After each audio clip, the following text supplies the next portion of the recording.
Good morning, good afternoon, everyone. My name's Sherry Milligan. I'm Vice President of Nonprofit Strategy at InSync Corporation, and welcome to today's webinar. Today we have a very interesting look at how mobile technology is evolving in associations today, and I think it'll give you a lot of good food for thought about how you can make it work for your organization, and as well as some ideas about growing revenue and growing membership.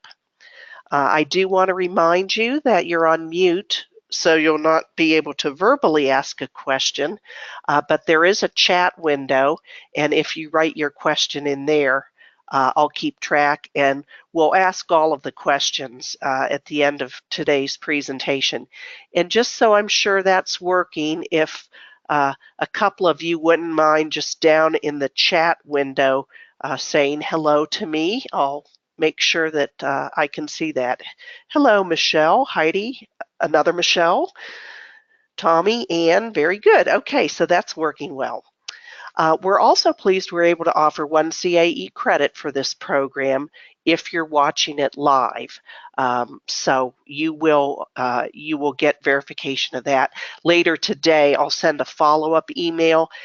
It will include a link to the recording of this session, and it will be your statement noting your attendance today to serve as your CAE validation.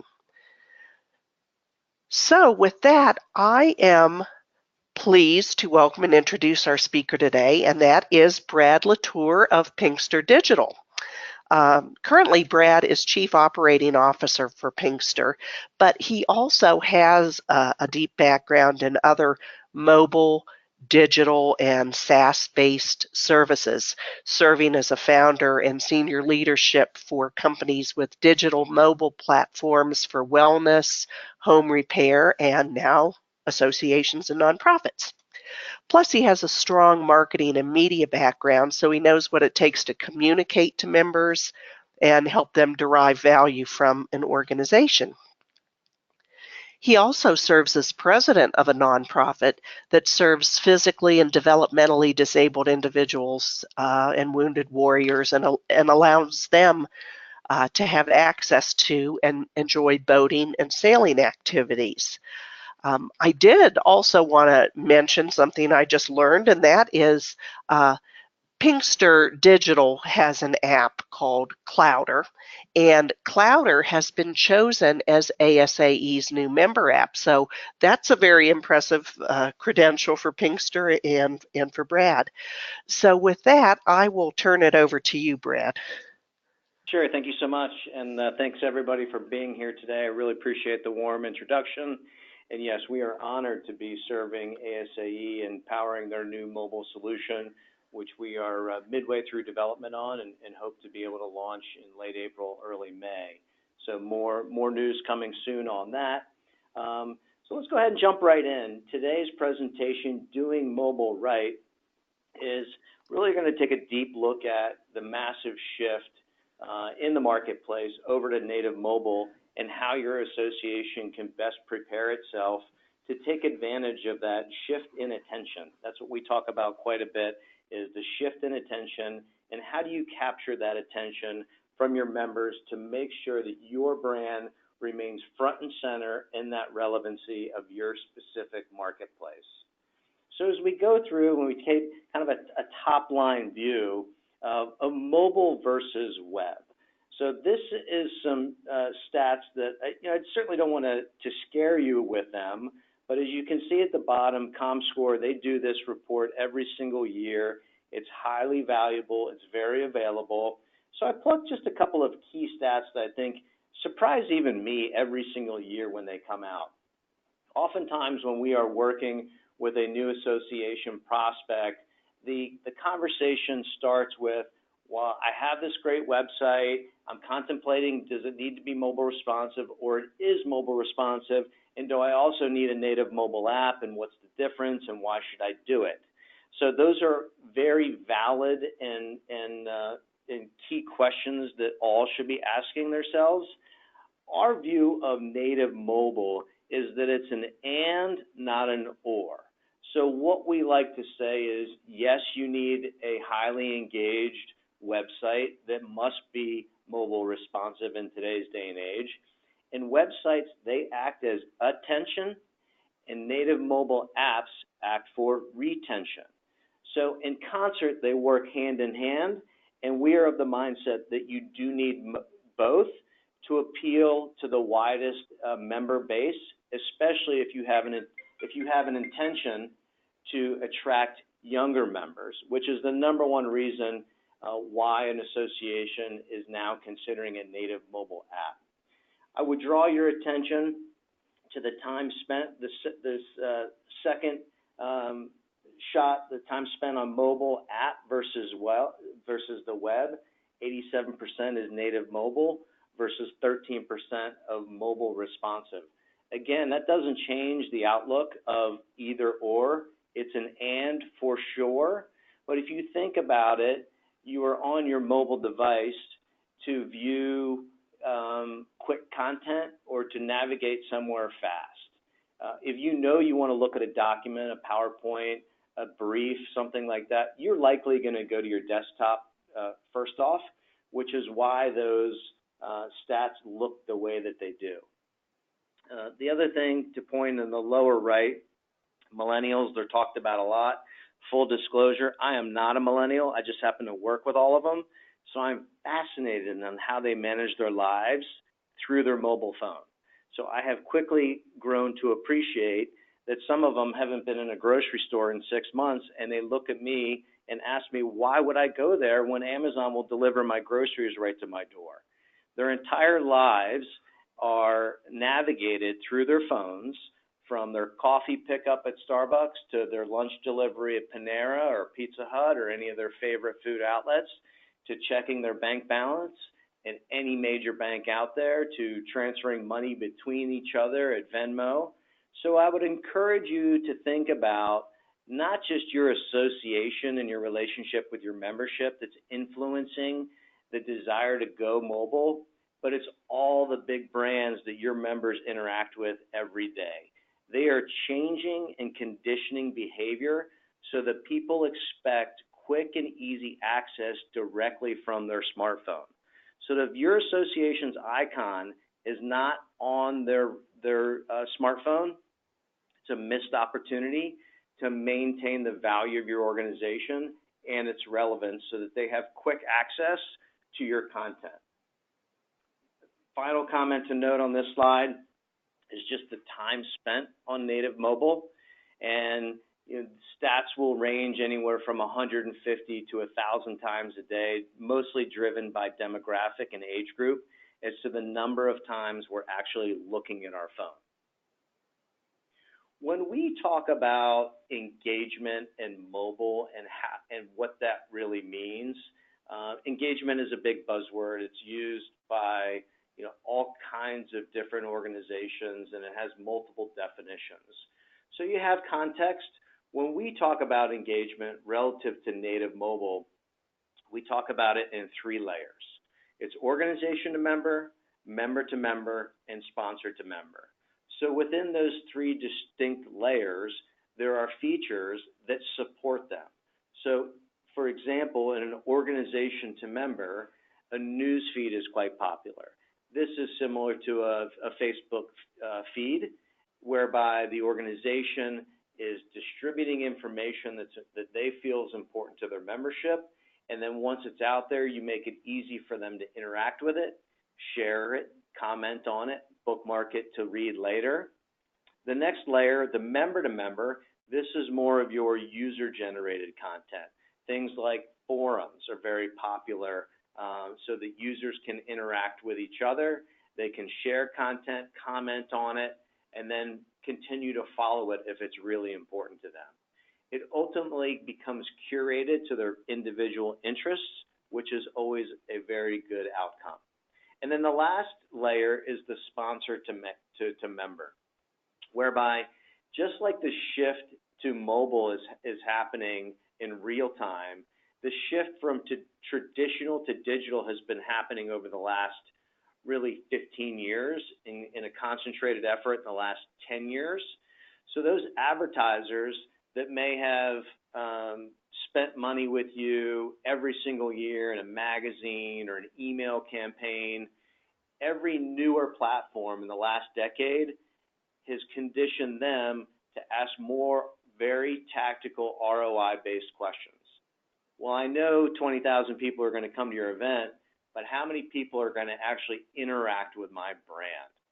Native Mobile gives you that framework to have hyper-focused interactions with your sponsors so that it does two things for you. It can become a new revenue stream, or it can maintain a great relationship with a past sponsor who is looking for more value. This slide shows you a specific case study of one of our oldest clients on a native mobile app. And as you can see here, the numbers are pretty astonishing. I do want to point out, this didn't happen overnight. Like any good technology platform, it does take time for it to take hold. There is a promotion calendar, there is a content calendar.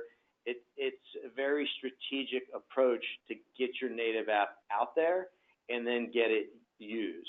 So these metrics did happen over the course of 18 to 36 months, depending on which one, and they become very helpful to understand that it is a journey in introducing a native mobile app that's personalized to your organization. It's not a magic bullet. Again, back to my original opening statement, that native mobile is an and, not necessarily an or, but it does help drive these types of metrics, which it pays for itself many times over. And a native mobile app, you should look at the ROI just like you look at the ROI on your other technology-based tools. I'll point out that this presentation will be available, so you can refer to it again in the future, and we'll at the very end tell you exactly where you can go and access that. When we look at native mobile relative to associations and nonprofits, the most prevalent type of mobile app was an event app. So in the last, say, 4 to 5 years, the associations and nonprofits who were more progressive, they used an opportunity, if they had a large annual conference, to contract with an event app. And it was a great first step. Event apps do drive that engagement. Over time, what has become quite apparent is that the event apps only add their most amount of value in the 2 to 3 days for the event. So you have a big buildup, and then 99% of all event apps are deleted within a week of the event. So you had this great interaction, and the obvious question is, how do I keep that going year-round? How can I take what I saw, our members interacting with each other, a platform that was easy for me in the organization to disseminate information directly to my members, allowing them to access an agenda and create their own personalized agenda, do things like live streaming and leverage the value of push notifications, all the key benefits of having a native mobile app. How do I get that to last? So when you ask yourself that question, for example, our company, that's all we do. So we do have events, feature sets that live inside of our platform, but really our focus and our lens, and one that I would challenge you also to look at, is if we're going to invest the time, energy, and money in a native mobile app, we want it to build momentum over time. So before, during, and after that event. They have been proven to be very effective in and around the event, but this is a way to keep it going. Top reasons to consider a native mobile app. Number one, by far, attracting younger members in the millennial group. So really anyone 35 and younger. It's not right or wrong, but they're just not going to read your email, and they're not going to log into a website, change their credentials, access information. It's just not what they do. Again, not right or wrong, it just is. Certainly helps decrease your membership churn, and it'll increase that activity. So keeping that conversation going potentially after your event, or dropping in compelling content. Sometimes maybe it's only available in your native mobile app.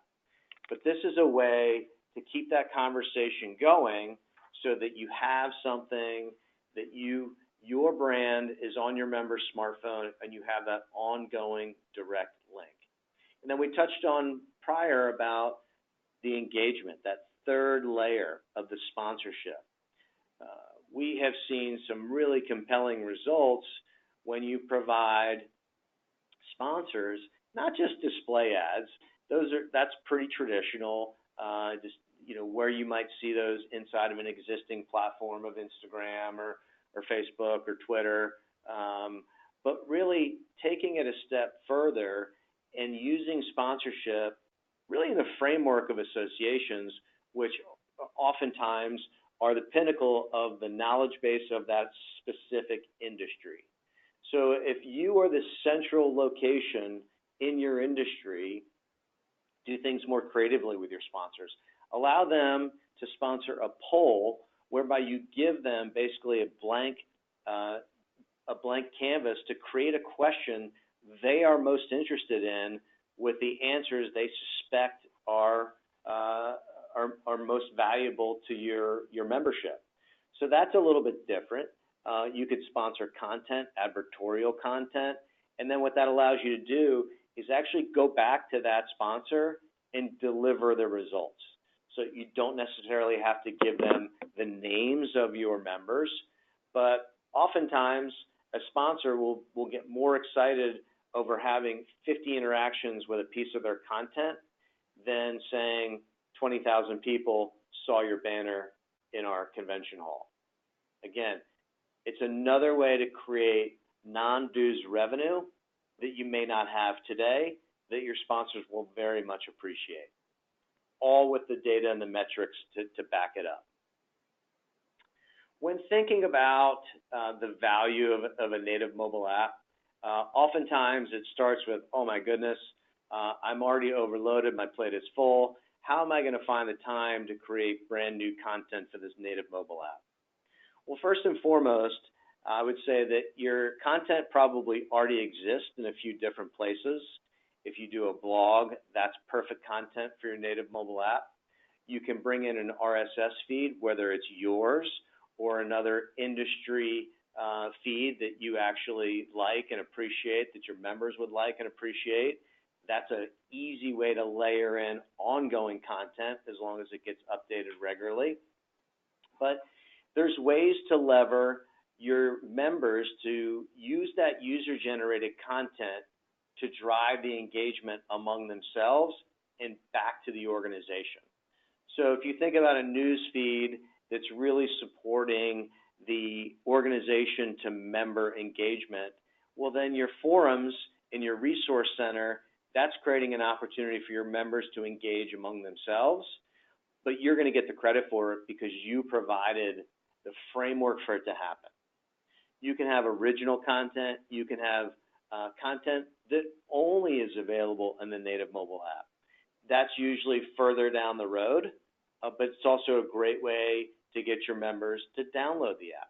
So if there's exclusive content that only lives inside the app, that's going to naturally drive adoption, downloads, interactions inside the app, and that's part of a good sound strategy.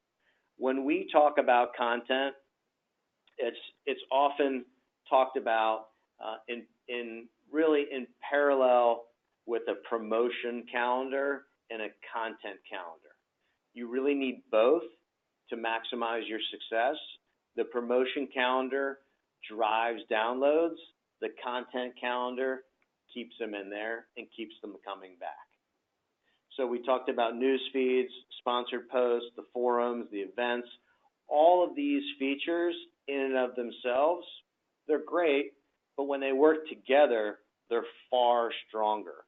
So for example, if I saw a piece of news content that really grabbed me, I might want to share it with a colleague or another member right inside the app.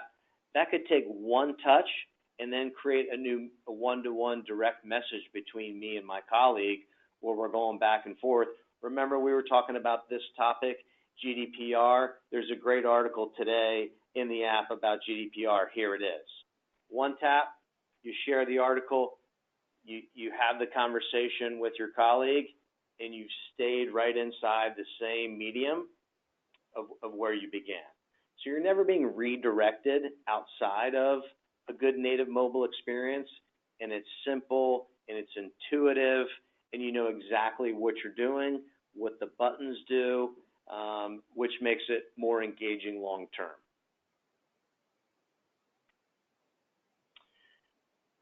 My statement on push notifications is they are worth the price of admission. Push notifications as its own feature set, they're only found in native mobile environments. 98% of all push notifications are viewed or read or clicked on. So we all get them. It shows up on your lock screen.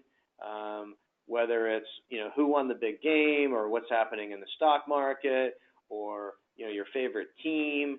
It's one, no more than 2 lines, but allowing your organization the ability to send out custom messages directly to your member is highly powerful, and it drives interaction amongst all your existing communication formats. So if you do, for example, a weekly e-newsletter, well, if there's one piece of content in particular that you really think will drive adoption, you could also layer in a push notification, which will absolutely increase the readership of that email.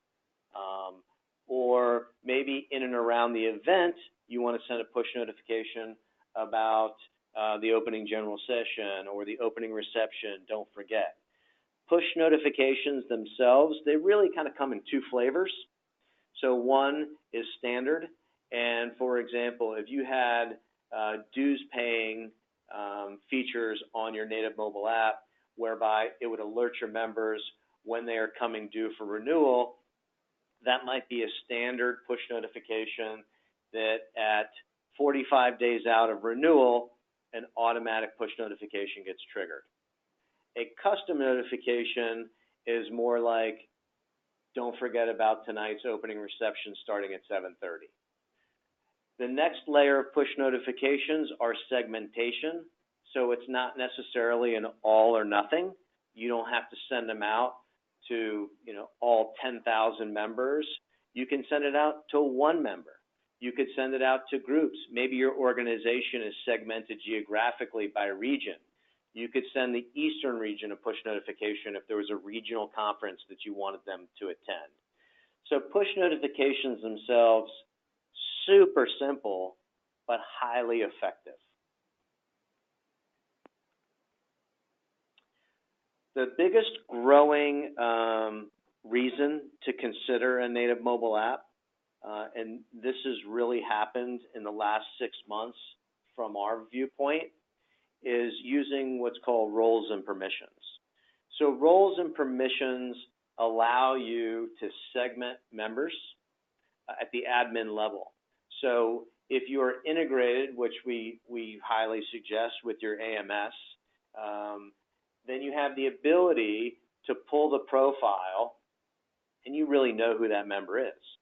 So maybe it is a committee member and a general member, and anyone who is a committee member, they will have access to committee notes, whereas if you are a regular member, you would not even be presented with the ability to see those notes. Now, most native apps were really looked at as a closed social network. In recent months, we have seen a pretty significant shift of questioning to say, how do I use this app as a lead gen tool? So if your goal is to grow membership, you want to grow membership by attracting a younger audience, what you can do is you can allow non-members to download the app. They'll create a username and password. You'll have a splash screen with the key fields that you want to capture. And then what you can do is you can suppress some of the content inside the app, and that's what this illustration shows here. and use it as an enticement to become a member. So let's say I'm a non-member. I download the ABC Association's app, and once I'm in, I can only see 20% of the content. I can't see all the news feed. I can't see the member directory, and I want to engage with other members. Well, you could have a link right there which reframes a form to sign up, and maybe you extend a mobile exclusive discount to capture them, again, all inside the app, and then this becomes a lead gen tool, transitioning a non-member into a member and giving them instant access to the rest of the content inside the app. That is a very powerful way to have the app pay for itself many, many times over, and you can obviously track every one of those instances because it's happening in the app itself. Other forms of revenue generation is making it easy for your members to pay their dues. So if you're working with an association that has individual members and they do annual bill payment, connected to your mobile processor, we're fans of BluePay, especially if there's any AMS customers on the phone. It works very nicely within IMAS. So we would just deliver the information directly back to your processor. Other choices certainly are Stripe or Apple Pay, PayPal, really any payment processes that you're using. You can use your native mobile app to drive that access. I opened with talking about just the shift in companies like Panera and Starbucks and Target who make it so effortless to pay for everything. I mean, I even work in an office complex where you can buy your soda from the vending machine, just swiping your smartphone across the wand, and it uses Apple Pay. So again, because I'm not a millennial, I'm usually laughed at because I have cash in my pocket, from time to time. But it's just a fascinating time to see how this next generation really manages their lifestyle through their mobile phone. In addition to the app itself, certainly you have the ability to look at opportunities to say, well, how do I manage it? How easy is it to get my content in there? And just speaking for us, we also include a web-based admin. Makes it very simple to track metrics, both on a global level, also at an individual level, who's interacting with which posts, with which forums, that type of thing. And then you also have the ability to schedule content. So I don't want associations to think you need a new dedicated resource to manage a native mobile app, because it's just not true. Much of your content can be pulled in effortlessly through an integration, or it literally takes about 60 seconds to drop in the name of the title, a one-liner describing it, a photo, and then publishing it, especially when it redirects to a link, because that link will reframe inside of the app itself. So those are some things to look out for as well in terms of how do you support it. What happens when Apple does an upgrade from iOS 10 to iOS 11? How does that affect your app? Is it a copy and paste app, which Apple has cracked down on, or is it more dedicated and custom to me with my own database and my own backend? Those are some other questions that certainly happy to answer as well.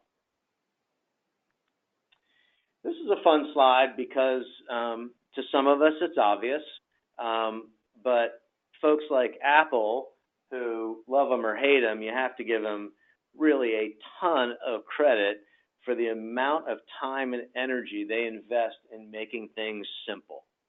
So in addition to some of these bullet points that you see on the screen, they have a very exhaustive, and it's actually fun to look at, it's called HIG, the Human interface guidelines.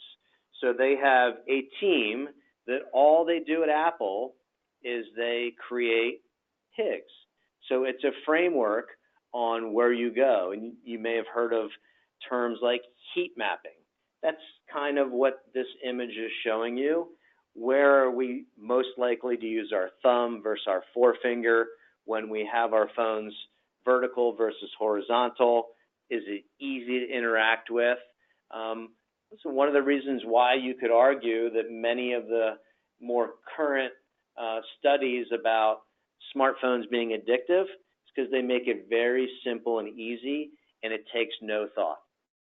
If you need instructions on how to use your app, you've probably failed. It will not work. So these are just some fun images on how to set up your app, how to use it using one hand or two hands, and all these things. Again, it's called the Apple Human Interface Guidelines, and it's pretty fascinating. There's a website you can just on Apple's website to see what they are looking at, the depth at what they are looking at, the color schemes, the setup, the design.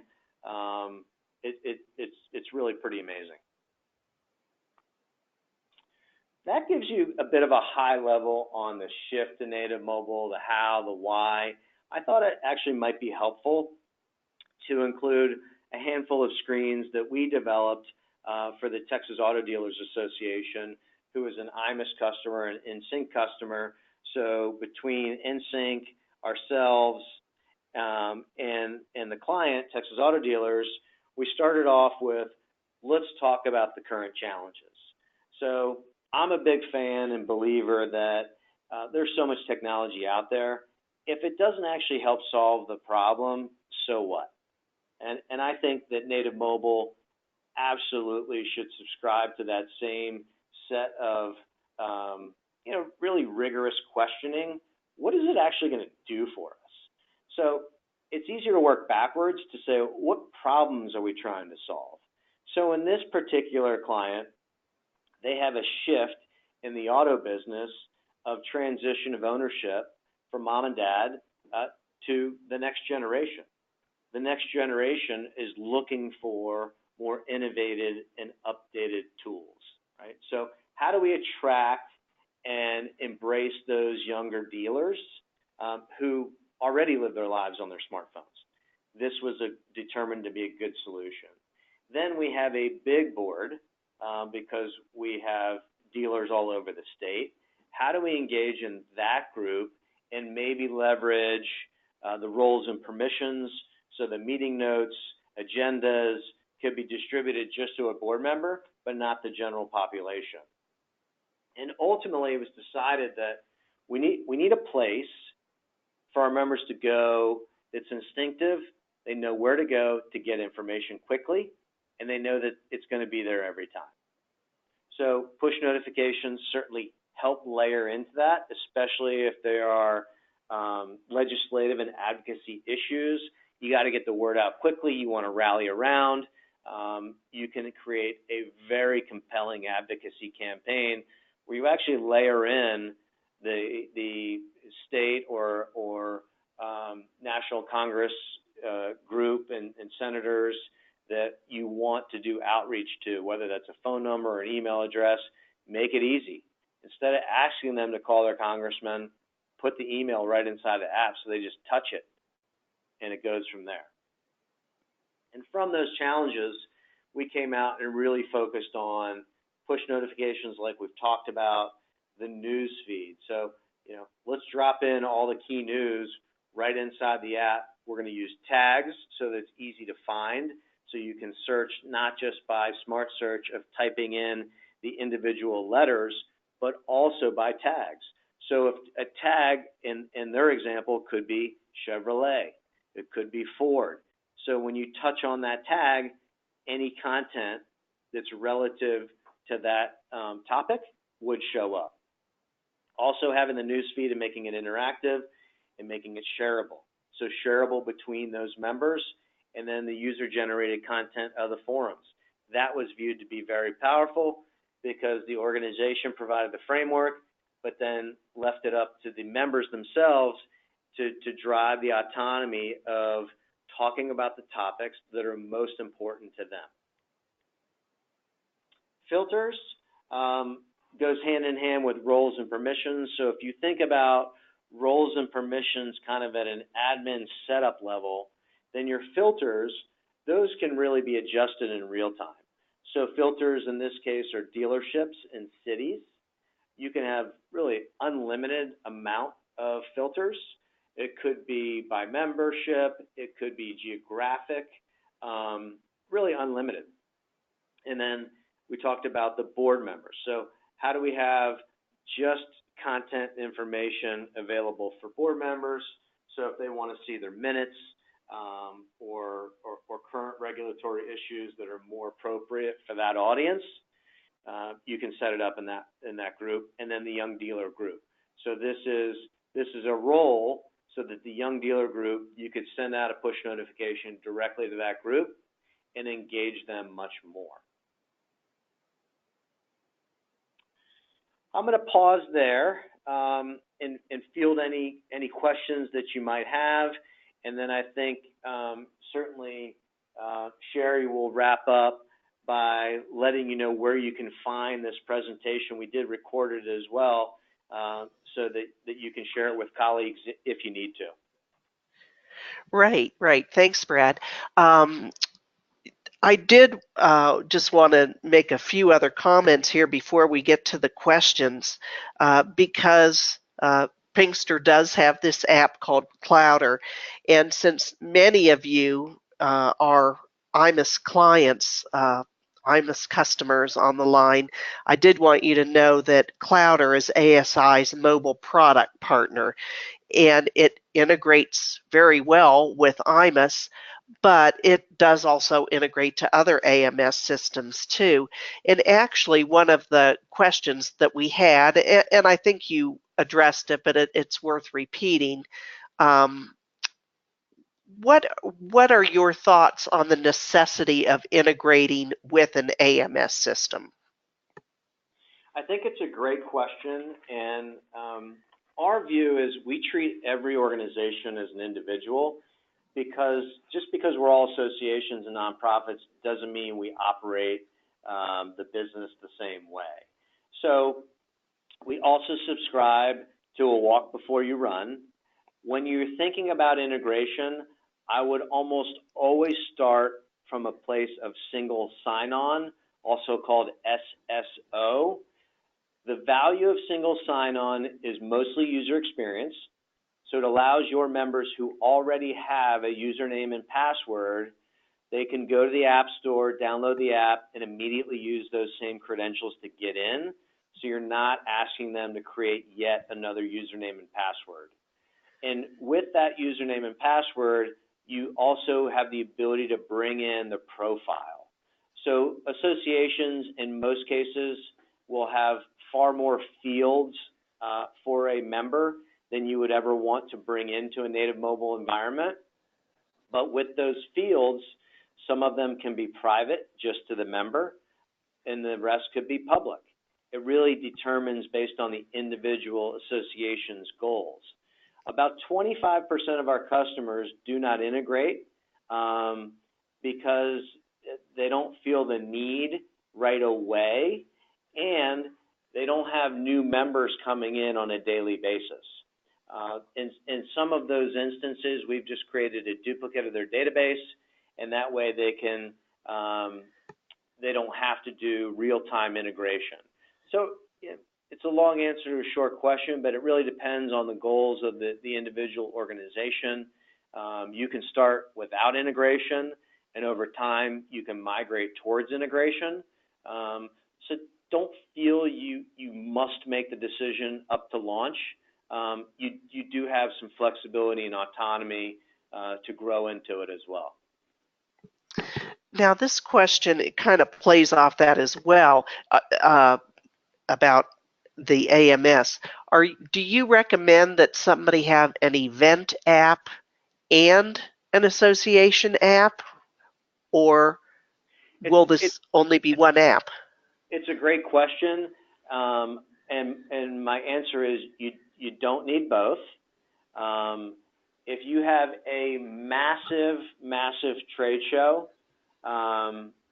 maybe you're selling out a convention center and you've used an event app for the last several years, your organization becomes accustomed to it. You know, as I said in my opening remarks, maybe that's a situation where it's an and. If you've contemplated an event app or you've tried it 1 year with modest success, I would say for our solution, we have all the key features that you want inside of an event app.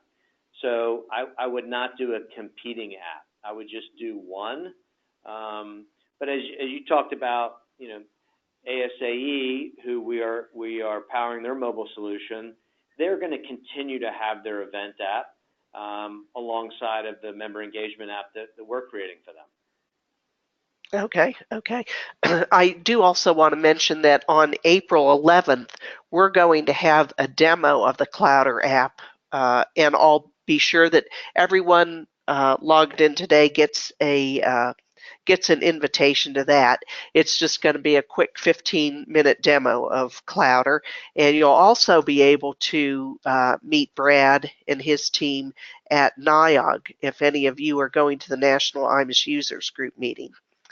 But let's get back to some questions here. You mentioned BluePay and PayPal. Is Authorize.net also a system that you will work with? It is, yep.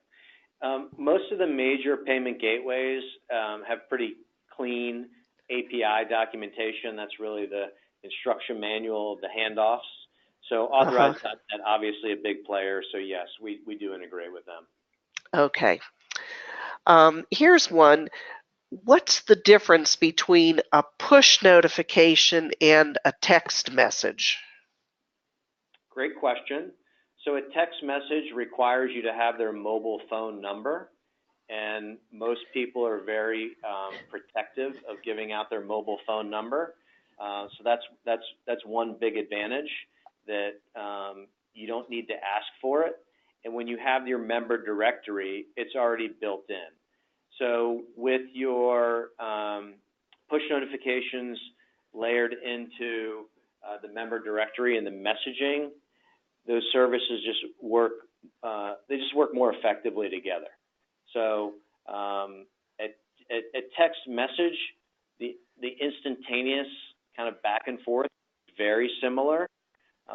But when you have messaging layered into all the other features that we've talked about, it's more powerful, and I'm not having to toggle back and forth between the app and then going back into my contacts and reading a text message as well.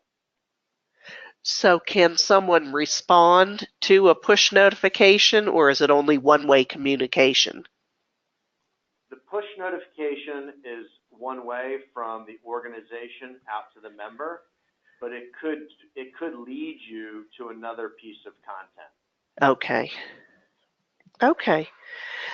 Now, one of the biggest hurdles will be getting members to download the app. What are some of your suggestions for getting people to download your app? There's tons of what we call best practices. They're often very subtle. There's not a magic bullet. It's part of a cohesive strategy. The way we do it is we create both a promotion calendar and we create a content calendar. So the promotion calendar in and of itself is designed to drive downloads, and that's very measurable. So our approach, and certainly every firm does it a little bit differently, I realize, but we want to be able to prove the value of LaTour. So in our very first kickoff meeting, we start by asking the simple question of, how do we define success? What does that mean from a metrics standpoint? So if our goal is, over the next year, we want a 20% adoption rate, meaning we've got 10,000 members and we want 2,000 downloads, well, we're going to have very specific goals leading towards that. We will have quarterly check-ins to rate our performance against that goal. So if we're ahead, great. If we're behind, we're going to need to know what levers to pull. Levers like exclusive content, using influencers. So oftentimes we'll do a kind of a two-step rollout. We do provide every single client with a custom video of their app in motion. Video goes a long way, much more effective than just sending out an email with a link. Hey, watch this video and then go download the app. Influencers, senior executives, both in the organization, outside the organization, so that other members are drawn to it. And FOMO, the fear of missing out, it's an active and alive strategy.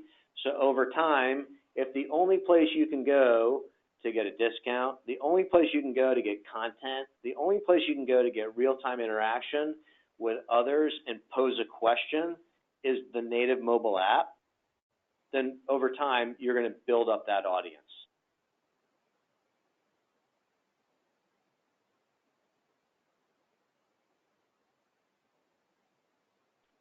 Okay, great. We have two questions that are kind of the same here about privacy and protection of data and hackers obtaining data. How secure is this app to ensure data is safe? Well, it's not so much our app. It's really about Apple and Google at large. So native mobile is far more secure than web, and that's just we're a beneficiary of those highly secured platforms. So first things first, it's not about just cloud or any other company who may build an app for you.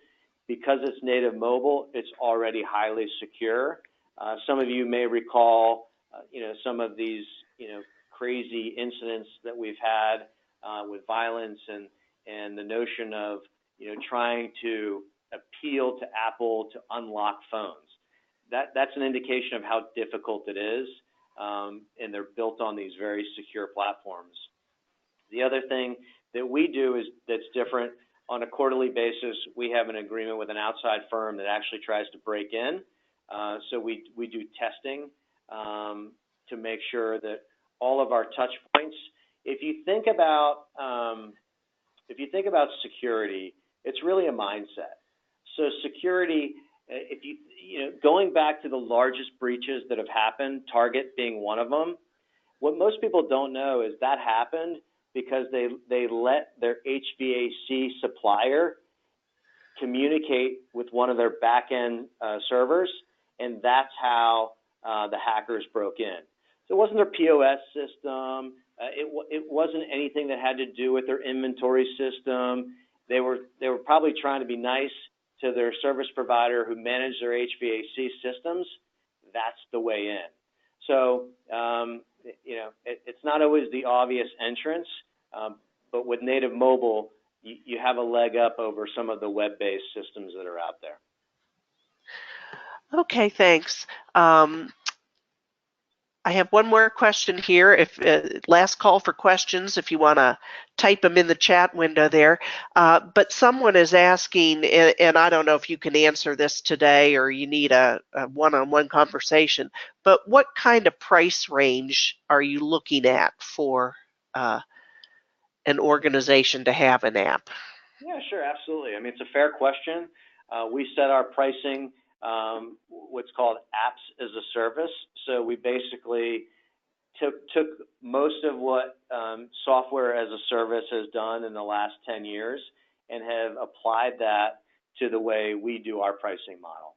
In fact, we're very transparent on our pricing. You can access it on our website, clowderapp.com, and that's CLOWDER app.com. Where we really try to focus our attention relative to price is no surprises. So what that means from our vantage point is when those platforms, Apple and Google, do an upgrade, our clients are not charged. When we upgrade your mobile app because you want a new feature, you're not charged. When there is a platform-wide upgrade for efficiency, you're not charged. It's all part of it, and we view the technology as only half of our offering. The other half is best practices best practices to ensure that we're actually achieving those goals that we agreed upon in our kickoff call. So you buy a technology platform that doesn't help you accomplish your goals, it just doesn't matter.